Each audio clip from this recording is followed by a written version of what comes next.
The question asked by Amit is, we'll take the first part of the question first. The question is, how to drop the ego? He is asking for a method, a technique, a formula. He says that it is all right to know that the ego is harmful, but how to drop the ego? How? Amit, you are saying that I understand that the ego is harmful, but yet I want to know how to drop the ego, right? The question itself is paradoxical. In the world of the mind, Amit, understanding is doing. In the world of the mind, there is no gap between understanding and doing. मैं ये कह रहा हूँ कि अगर तुम समझ गए होते तो एक्शन अपने आप हो गया होता. तुम कह रहे हो मैं समझता तो हूँ पर कर नहीं पा रहा हूँ, और मैं तुमसे कह रहा हूँ कि तुम्हें भ्रम है कि तुम समझते हो, क्योंकि जो समझ गया होता उसने कर डाला होता. Here, understanding and doing happen together. There is no gap between them. Let me quote a favorite example of mine. I am holding a garland, a very sacred garland, since last 20 years. I have been conditioned to believe that this garland is very very sacred. इसको मैं फूलों की माला समझ के पकड़े हुए हूँ. और अचानक कोई आता है और थोड़ा प्रकाश कर देता है, थोड़ी रोशनी कर देता है. उसमें मैं ध्यान से देखता हूँ तो मुझे समझ में आता है कि ये माला है ही नहीं, ये तो एक सांप है जो मैंने पकड़ रखा है, किंग कोबरा, और वो फुफकार मार रहा है. और अमित ने देख लिया कि ये जो हाथ में है अमित के, ये माला है ही नहीं, ये कोबरा है. बिल्कुल बात समझ में आ गई. अब ये समझ में आने के बाद क्या अमित मुझसे पूछेगा कि मैं इसको कैसे फेंकूं, या गूगल करेगा कि what to do when you are holding a cobra in your hand? समझ में आने का अर्थ ही यही है कि अब त्वरित कर्म होके रहेगा. Instantaneous, spontaneous action will surely happen now. लेकिन कुछ ना कुछ बहाना चाहिए मन को कर्म में न उतरने का. तो मन ये कहता है, हमें भुलावा ये देता है कि बात मुझे समझ में तो आ गई है, पर मुझे कोई फार्मूला नहीं मिल रहा है इम्प्लीमेंटेशन का, मुझे कोई मेथड नहीं मिल रहा है, कोई टेक्नोलॉजी नहीं मिल रही, जिसके कारण मैं इसको इम्प्लीमेंट नहीं कर पा रहा. जीवन अपना, आंखें अपनी, समझ अपनी, अगर मैं ठीक ठीक जान ही जाऊंगा कि मेरे जीवन में क्या चल रहा है, तो उसमें से तुरंत अगला कदम निकलता है. उसके लिए फिर ना कोई प्रतीक्षा करनी होती है, न किसी विधि की तलाश करनी होती है. तुमने मुझसे एक सवाल पूछा है, अगर सवाल मुझे समझ में आ गया है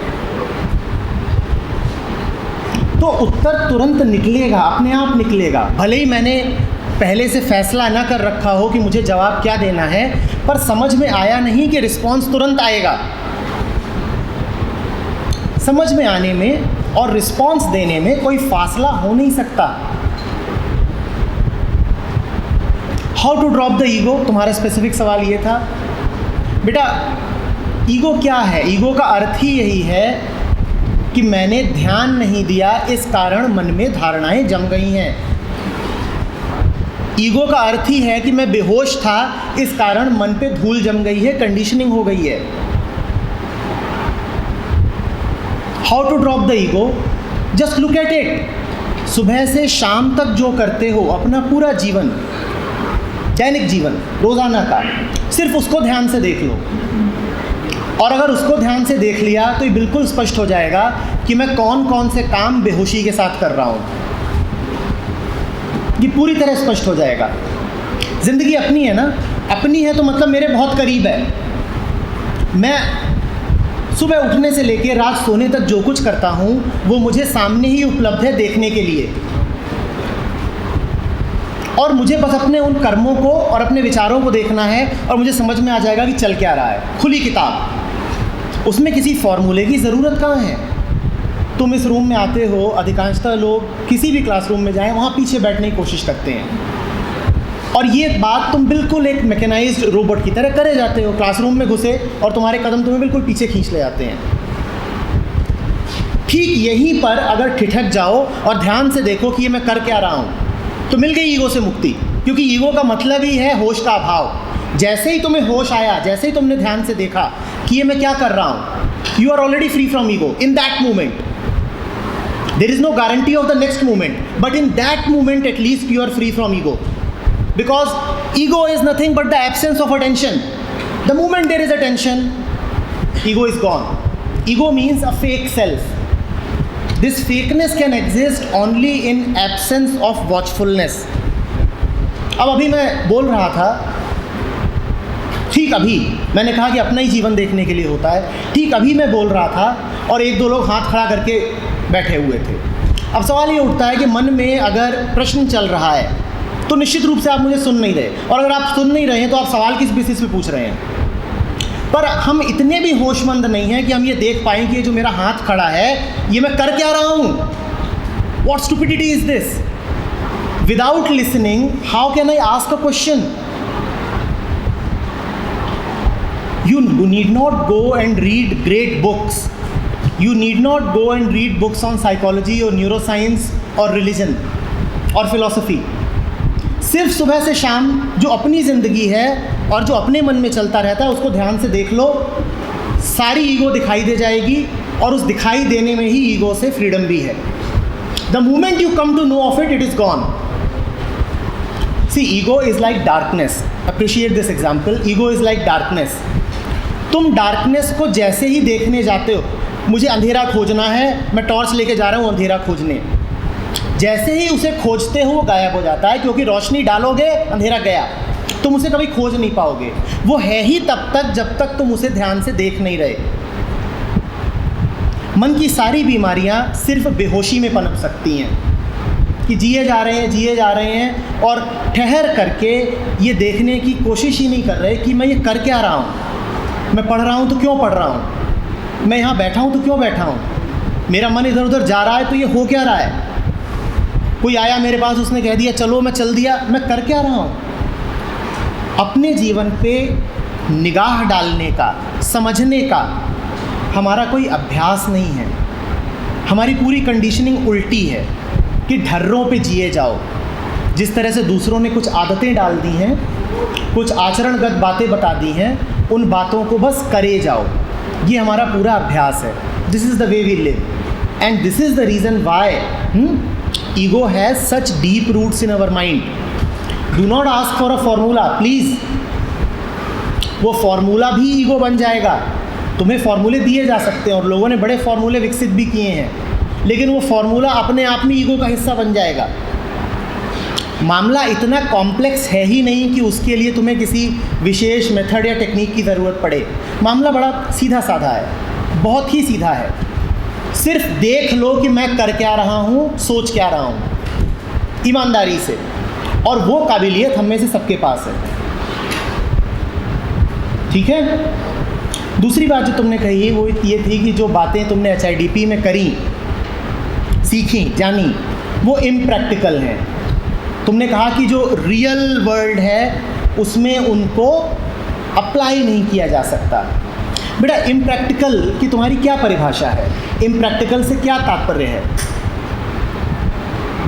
प्रैक्टिस का मतलब होता है आचरण में उतरे, करना, प्रैक्टिस। जो तुम कर पाओ, जो तुम कर डालो, वही प्रैक्टिकल है। और अभी हमने कहा अंडरस्टैंडिंग इज डूइंग। जो ही तुम्हें समझ में आ गया उसको तुम कर ही डालोगे। अगर वाकई ईमानदारी समझ में आ गया है, जो बात तुम्हारी समझ में आ गई है वो तुम्हारे आचरण में उतरेगी ही। हो गई प्रैक्टिकल।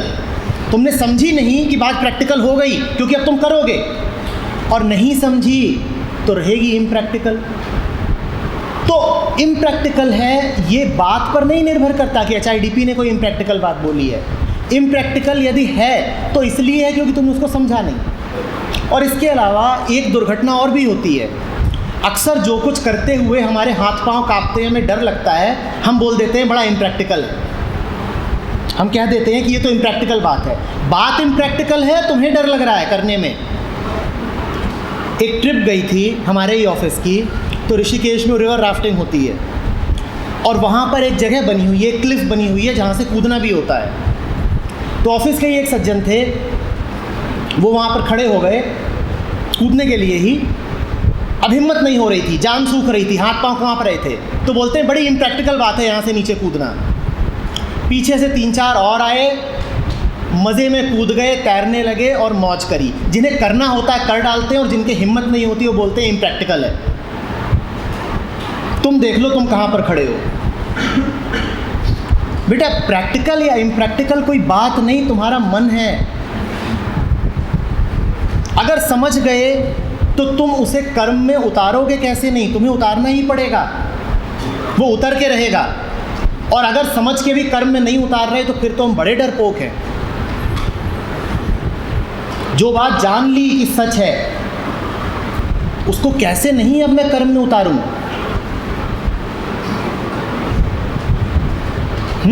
ये तो एक आंतरिक ईमानदारी का तकाजा है। आ रही बात बेटा समझ में? चीज़ें इम्प्रैक्टिकल नहीं है। प्रैक्टिस का अर्थ है करना। करना तो तुम्हारे ऊपर है। समझो और अपने आप होगा। करोगे भी नहीं, होगा। करोगे भी नहीं, होगा। इतना मज़ा आएगा कि तुम फिर सोचोगे भी ना कि मैं नहीं करूं, तो भी अपने आप होगा। एक असहाय अवस्था हो जाएगी। तुम चाहोगे भी कि नहीं करूं तो भी होगा। जैसे कहते हैं ना कि आंखों देखी मक्खी नहीं निकली जाती। अब तुम कोशिश भी करो कि इसको पी जाऊं तो तुमसे होगा नहीं। जो होना चाहिए वही होगा कि तुम उसको फेंक दोगे। हो गई बात प्रैक्टिकल। समझा जैसे ही कि इसमें मक्खी है, प्रैक्टिकल हो गया उसे फेंकना। और जब तक नहीं समझा तब तक इम्प्रैक्टिकल लगेगा।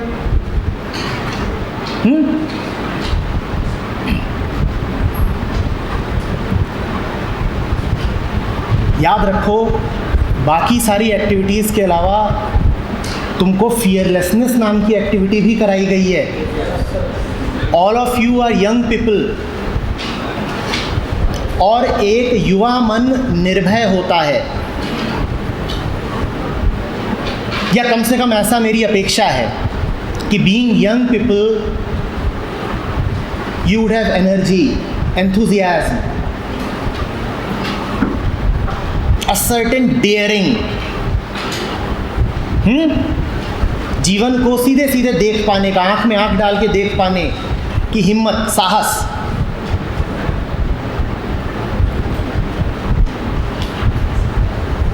ये तो बुढ़े लोग होते हैं जो बोलते हैं कि ना ना ना, हमने दुनिया बहुत देखी है, ये सब बातें नहीं की जा सकती, ये सब बातें नहीं की जा सकती। ये एक युवा मन कैसे कह रहा है?